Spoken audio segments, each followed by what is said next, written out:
na siya hadlok agyan mga katags kay sa una man gud limestone siya nya dagko kayong bato. So far mga katags diri sa ubos ay simento na ni mga katags. So ang ubos lang ani mga katags kay ang siya kanang putol. Wala pa na simento padulong dito sa mga tong mga bukid mga katags. Itong pinakaubos kita rin na ana manang mga katags ang pinakaubos.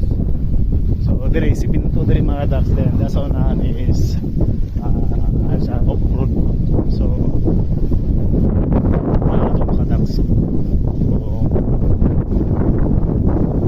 mga kulit ito mga katags sa ubos sa kabarangay din namuha then ang iyang off-road video taas-taas pa gamay mga duha ka dangaw taas-taas gamay mga duha ka dangaw. So mo ni kasada karon mga katags.